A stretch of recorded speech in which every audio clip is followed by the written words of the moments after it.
What's up, guys? Farooqi Bros back with another podcast. And today, for you guys, we'll be talking about two big topics, both coming from the Warner Brothers world of things. And the first one is going to be Dune. So, Dune Part 2, as you know, came out this weekend. Huge box office numbers, performing near to Oppenheimer did last year, which is pretty big for the biggest release for 2024 so far. As you know, last week, the Farooqi Bros, myself, Zian, and Samir, we gave our reviews. All of us gave it pretty much a resounding 5 out of 5, kind of highlighting some of the biggest things. Of course, all of us saw it early, so we didn't get into big spoilers. So this time around, we're gonna kind of get into some of our spoiler thoughts, our favorite scene of the movie. But Umar, I want to start with you because you didn't get a chance to give your thoughts, your general review last week. So hey, give me your general thoughts of the film and the score you have. Score is a 5 out of 5 because, like everybody else has kind of seen it, the movie itself, it does everything at a really high clip. I can't really find uh, a flaw with the movie. Yeah, so I do think it's 5 out of 5. Um, as far as the themes are concerned, I think that everyone has a different um, cup of tea. And for me, generally speaking, these. I don't like this type of. I like the political aspect. I like some of the themes, but I don't like the messianic themes. I think those themes, although the I know the author was the author of like the books were was very like influenced by Middle Eastern culture and obviously Islam as well. But just like anything, I'm not too comfortable with that. But at the same time, I can also appreciate the whole um I can appreciate the craft of the movie and like how they went about it, how they showed everything. I know on our private chat, Charles, you were telling me that they kind of that the books were actually even a little bit more like they go deeper into everything and the movie kind of strayed away from that. So I kind of like that aspect of it. Obviously performances, everyone did great. Everything was top notch. The score, the I think with the first one, with the first Dune movie, there was like a particular part of it where it gets really, really, really slow. Um, but with this one, it doesn't get slow at any moments. Obviously, it's made in a way that's very cinematic. So the director gives you that like breath of fresh air at different points. But I thought this one just runs better. I thought it was amazing from start to finish. I thought it was great. Yeah, I mean, I want to touch on those themes as well because we didn't get a chance to discuss it last week because it was such a non-spoiler podcast. But I do think there's this through line with the material and with what's going on where they pull a lot from this post World War One uh, imperialism and kind of the what is called modern imperialism, which is where all the Western countries really are concentrating in the Middle East, trying to mine it for resources and oil. And this movie kind of does a light kind of take on that with spice and what how the Fremen are reacting to kind of these outsiders coming in. And when you look at even like the messianic traits that the movie's giving, it's they're trying to show that the Bene Gesserits, like they're the ones who are kind of like forcing this on them as a long-term way to control them over like multiple centuries. So it's like they're trying to show like this guy's like from every sense of the word, like Paul is supposed to be a fraud. And but because he's in it for revenge because his father was killed by the emperor, he's like, I'm gonna push through and I'm just gonna stay in this world as long as I get to my end goal. And I think you can see the clear influences, like Star Wars was in many ways clearly borrowed from Dune, and George Lucas looked at things like that. I was like, hey, I'm gonna look at it, and you could see the parallels just between Anakin Skywalker's arc and Paul Atreides' arc, this kind of fall from grace that both characters go on, and you see the parallels there. And I think what I appreciate about Dune in general is that it is made in the old blockbuster way. And in my review, I constantly brought up Lord of the Rings as a comparison because when I look at Dune, the first thing I think is like they don't make movies like this anymore. They just don't. I mean, when you look at the MCU, when you look at DC, Yeah. even modern Star Wars, it's all cookie cutter, fast food, quips and jokes. Not that this movie don't have humor, but it's just like it's feeding to an audience that is just trying to eat their popcorn and forget what's happening. Where I feel like Dune is like, okay, we have the budget of a big scale movie, but we're gonna make you kind of go on this journey with us and think about it for a minute. I feel like that's just something that doesn't happen anymore. And then the same with the visual effects. I mean, you don't see visual effects this clean anymore, especially with AI and everything that's going on there. And then finally, the score. I mean, Hans Zimmer's Hans Zimmer. I mean, he's doing his thing, and I think it translates very well here. So, and same with Greg Fraser. I mean, I give a special shout out to Greg Fraser last week, but look at his resume, man. He's Dune 1 and 2, The Batman, Blade Runner, not Blade Runner, Dune 1 and 2, The Batman. These are the movies like he's coming on right now. Rogue One, creator, yeah. Incredible work as a cinematographer. I mean, he's really established himself as one of the best in the genre. So I was a big fan of it. But Dan, I'm gonna jump to you and kind of give you a different angle to look at it, and that's favorite scene in the movie. Like, you just go into spoilers now. The movie's out. So what was your top scene in the movie this time around? I think my favorite scene was the one where after Paul is now woken up with the Desert Spring Tears, and they've all kind of assembled for the leaders to speak, and he kind of just like goes off. He's like completely a different person than what we've seen just a few minutes beforehand, before he drank the water of life and kind of saw what is to come and what could possibly be. I think that was just an incredible scene, and he did a great job kind of just making himself into kind of like a different personality. He was much more aggressive, much more forceful. And he was like, yeah, I am, listen, Al-Gaib, I will lead you. Whether he's actually believing it or he's using it to his own purpose, which it seems more likely. Yeah, he knows that his idea is revenge, and what he wants is like to get back at the Emperor and get back at the people who killed his family. And I think that mix of him kind of losing himself into the prophecy, into, okay, I am this person now, and these people, they should be following me, whether it's in battle or in worship, almost, where in the whole movie is like, oh, if these fundamentalists, they worship me, it'll be the end of everything. I've seen the visions. And now it's kind of like, no, this is what has to happen. And I think that scene just, he went completely off. I think it was an incredible scene, and kind of just lended itself to the tone of the rest of the movie, where he is super confident and he's just kind of leading them into facing the Emperor's enemies, as well as the Harkonnens and everybody. So I think that was just an incredible scene overall. For me, and I think you also made a great point about like the Lord of the Rings comparison, stuff like that. I think you're right. They really do not make movies like this where the stories and everything is so much more intricate. And even though I know it's an adaptation from a book, they just do such a great job kind of like creating different weaves and threads that kind of fall through the story, and it all comes great on screen. For me, I think I said last week, my favorite performance in the movie was Rebecca Ferguson. I think her job as Jessica, as the mother, I mean, so manipulative, like completely, batshit half the time. And especially when she starts drinking the water of life and she's controlling everyone, the weak people, and just like, oh, she's going crazy. I feel like that one scene where she finds out where she's from and she's talking to her daughter, the unborn daughter. I'm like, oh, this is all some really good like storytelling beats. And I also like the scene where after he drinks the water, that he has that one moment with his mom where he's like, they both see the future now, and he's just like, oh, we're both Harkonnen, and that revelation that he is the bloodline of who he hates, like, and he's gonna act like the people he hates also. So when he killed the Baron, he told him like, grandfather. He called him grandfather. But he's like, oh, now you know who it is. I love moments like that. I'm like, oh, this is cool storytelling beats. So that's the kind of stuff that really spoke out to me, honestly, in the film. Again, the fight scene with all the worms coming out. I mean, you see it on IMAX. It's like this is cool storytelling. Yeah. Umar, any favorite scenes for you? I mean, I also like this black and white scene. It was really cool. I like when the black sun and how the lighting effect changes everything. I thought it was a really cool 5-6 minute sequence.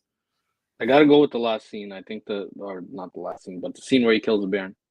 Yeah. And he walks in. It's just like the whole way he like just kind of walks in and then like walks past everyone and then just like does the deed, calls him grandfather, and then he even just the way they end the movie, like they show him just become like he's the king now, like he's the man. You know what I mean? Even with the Emperor and I was like, bro, this guy did. I think her name is Chani. I'm forgetting it. Chani, right? Yeah. Her name? Yeah. But I was like, bro, this guy did her dirty. This is bad. Yeah. But other than that, everything else was like when he just becomes like that full-fledged, like just like a ruler almost. I was like that to me was the best. I liked it. Yeah, I, and then I purposely I'm not choosing what Zayn chose because I was gonna say what he chose, but I was like whatever. I'm not gonna repeat what Zayn said. Yeah, and then this scene also where he told silence to the Bene Gesserit, I think that was pretty good. Also, I was like, that was a nice good.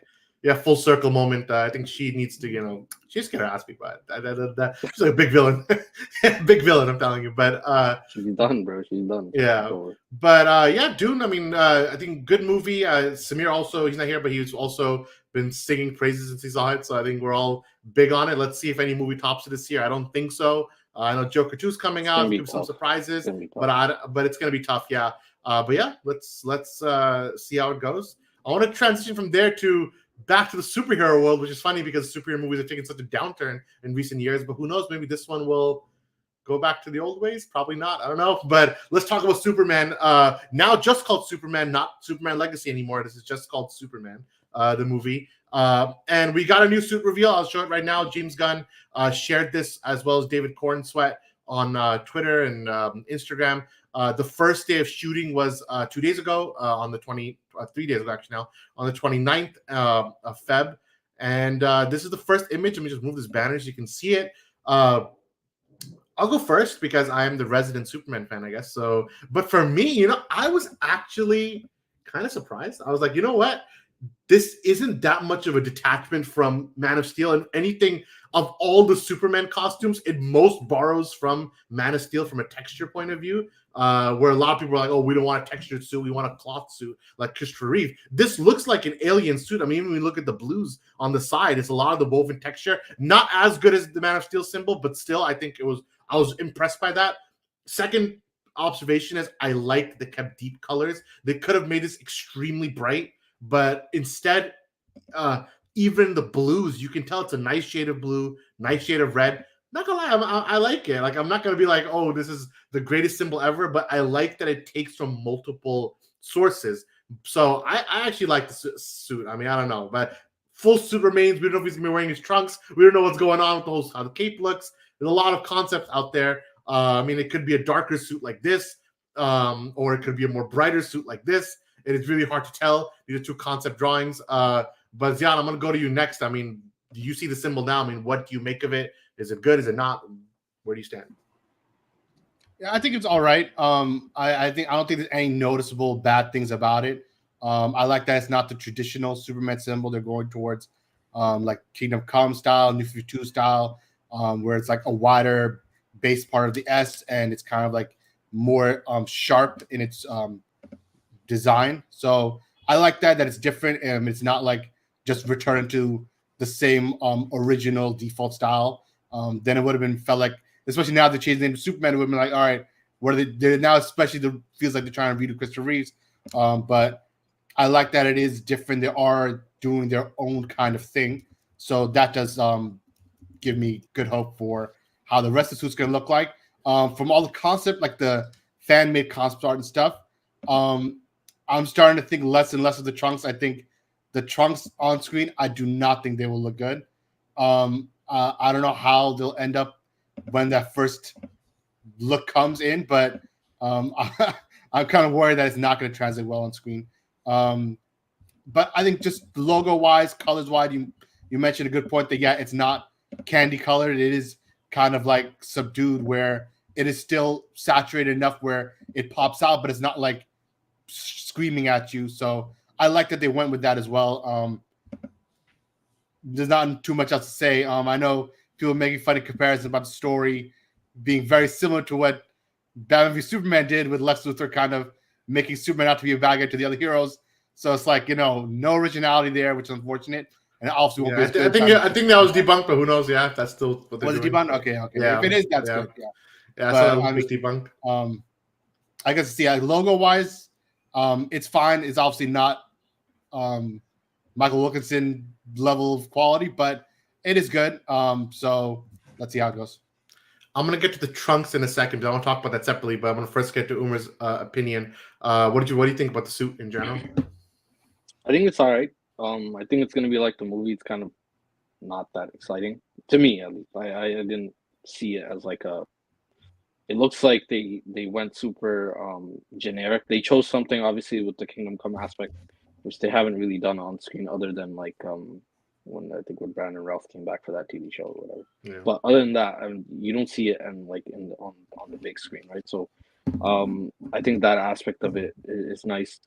I think that it actually looks a lot more muted than I expected. I expected something a little bit more bright, and I actually think that with this particular Superman, it would actually be nice to see him have a brighter costume, because this is mainly texture. Even with the Man of Steel and the BVS S, it had a glare. Even though it was darker, it had this glare that made it shiny. This looks like it's more just the texture. There won't be that like the shine because it doesn't have the same. It's not probably made from the same thing. So, but yeah, I think it's like the movie. It's not that exciting. So I'm gonna It's show okay. like It's all right. I'll show the quick comparison of the three suits they took inspiration from. So the Fleischer symbol, which is the original, like the first 1940s cartoon, you see the little yellow trimming. They took that, and then from the original suit, they took the colors, and then Kingdom Come, they took the style. So you can see all over here. There's a yellow border that's around the suit that gives it that little extra difference. But Trunks, I'm the opposite as Young. I think we're ready for the Trunks again. I think it's time. Like, I feel like there's no reality where, like, I don't know. I don't see him doing a suit with no Trunks. I think we're gonna get back to the Trunks. I don't know if it's gonna look like this. This concept doesn't look that good for the Trunks aspect. But I feel like something like this could work. Like, it's just there, like, I don't know. You don't think about it too much, It's all right. It's around. It depends. Like when I see Christopher Reeves, I like how that looks. I think that looks great with the Trunks, and it's like feels like Superman to me. But I feel like today, where the texture of the suit, I don't know how it lends to the Trunks as much anymore. I know you can say Superman Returns did it, but I didn't really like that. So I don't know. They really have to kind of do it the right way. Otherwise, it's gonna look weird. It's gonna look kind of like wonky. Put the one up, the darker one again. See, something like that could work. Like, I feel like that could potentially work on screen. Also, it also like depends on how you kind of introduce him like right off the bat. I think if you do a wide shot where you see his whole body and everything, I think there's a world in which when you first show him, just show him like top up. Yeah. That way we know, okay, this is Superman. And then when he's flying around or whatever, it's like it'll be kind of in the background. Like, I don't think it'll have that. I think if you're doing the Trunks, like, it shouldn't have that pull to it. Because if it does, then everyone's gonna be like, bro, what the hell is this? Because we haven't seen this in a while. We haven't seen this on screen in a while. I'm thinking like, oh, he's like standing there in a very serious scene and he sees like very bright red trunks. It's not gonna work. I put some concepts from the same artist he drew with and without Trunks. But here's like kind of how it would look like. I mean, what do you think, Zan? Still like no Trunks? See, here's the thing. This, before we got this logo reveal, I would have been like, yeah.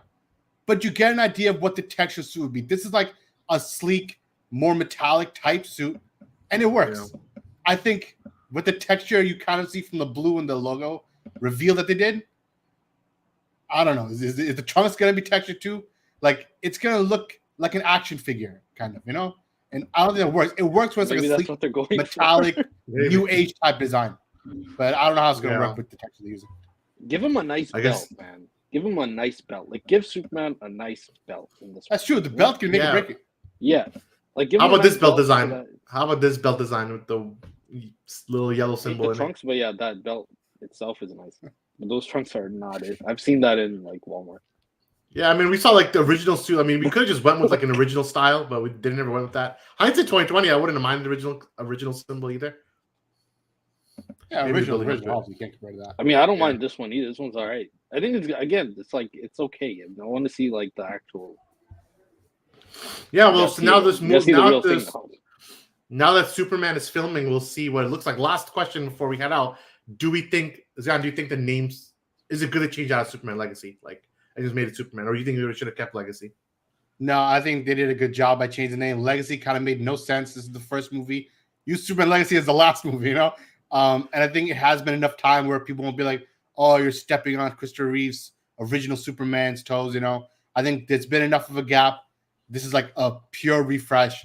And since they're not using the same logo and everything, I think it is fine that they're using Superman as a name for the new generation of this hero on film. Fair enough. Yeah, I'm on the same, but it's not bothering me too much. I would prefer like Last Son of Krypton or something like that, or Man of Tomorrow or something like that. I don't know. Maybe I'm just playing around with the names, or maybe even the Superman, like the Batman, the Superman. I don't know, but I don't mind just Superman. Like technically, the Christopher Reeve movie was called Superman the Movie. This is just called Superman, so it is like by technicality a new title. But Umar, what about you? I mean, you're okay with the new title, just keeping it just plain old Superman, or do you think they should have kept? I think it you gotta add Superman? something, bro. You gotta add something. Superman's something. Like you can't just. How be about Batman? They just said Batman. The Batman, just the Batman. Yeah, because the Batman's cool. Superman's not that cool, so you gotta add something. You pulled You the gotta severe draw opinion the out there. crowd in somehow. Nah, Superman's good. Either Man of Tomorrow or Last Son of Krypton would have been amazing. Man of but Tomorrow whatever. would be nice. Man of Tomorrow, Yeah. Last Son of Krypton. Man of Tomorrow would have been a good Henry Cavill sequel movie. That's the thing. Yeah, you're right. Yeah. So it'd be his Man I guess- Uncle anthology.